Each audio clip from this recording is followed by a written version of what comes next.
بسم الله الرحمن الرحیم. با عرض و سلام و درود خدمت همه شما دوستان عزیز، انشالله که موفق و سربلند و پیروز باشین در هر کجا و هر لحظه ای که الان هستید و بانشاد باشین. دوستان با یک موضوع بسیار ناب خدمت شما عزیزان هستم. با چی؟ با تو میتوانی. آره تو میتوانی. این حرف رو ظاهرا همه شنیدن، از این شنیدن، از اون شنیدن، از اون شنیدن. با تو میتوانی. درسته؟ من میتوانم. خود در قدم اول چیکار کنید؟ در قدم هدف خود رو مشخص میکنه، هدف خود رو تعیین میکنه.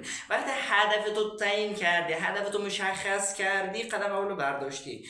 قدم دوم چیه؟ تو میتوانی. ولی میتوانی یه چیزی که تو میتوانی و اون چیز مهمه چیه؟ تلاش است، زحمت کشیدن است، عرق ریختن است، برنامه ریزی کردن است. تو میتوانی، ولی میتوانی با چی؟ با تلاش. میتوانی با زحمت کشیدن، میتوانی با عرق ریختن، میتوانی با برنامه ریزی کردن. با این تو میتوانی، ولی قدم میتوانی. ولی اگر اینا رو نداشتی در زندگیت پس نمیتوانی. با این که بگی من میتوانم ولی نمیتوانی، فقط وقتت میره، وقتت از دستت میره. تو میتوانی.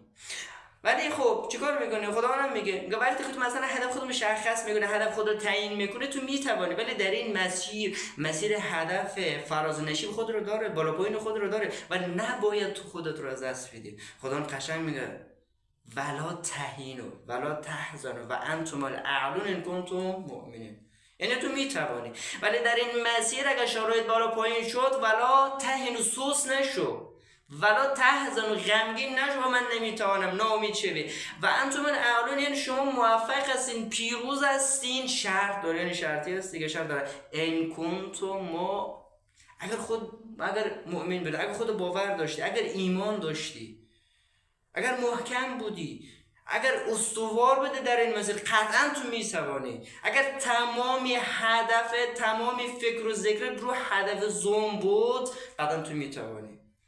آمدن به آقای سقراط گفتن آقای سقراط راز موفقیت شما در چی؟ آقای سقراط گفت که یه جوان بود، گفت فردا بیا لب رودخانه، من برای شما میگم راز موفقیت من در چیست. این آقا جوان آمد لب رودخانه. آقای سقراط هم دست اینو گرفت ببرن داخل آب تا برای شما نشون بدم رمز موفقم در چیست.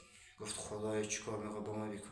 رفت داخل آب، سر این جوان رو داخل آب کرد، اینقدر نگه داشت که چیزی نمود نفسش دیگه بالا بیاره، نفسش دیگه نفس بده.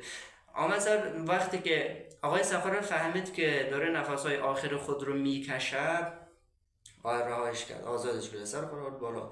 گفت حالا فهمیدی؟ گفت نه من نفهمیدم، دلیل کار شما چی بود؟ گفت آقا یعنی گفت داخل آب با چی فکر میکرده؟ گفت من با این که هوا بکشم.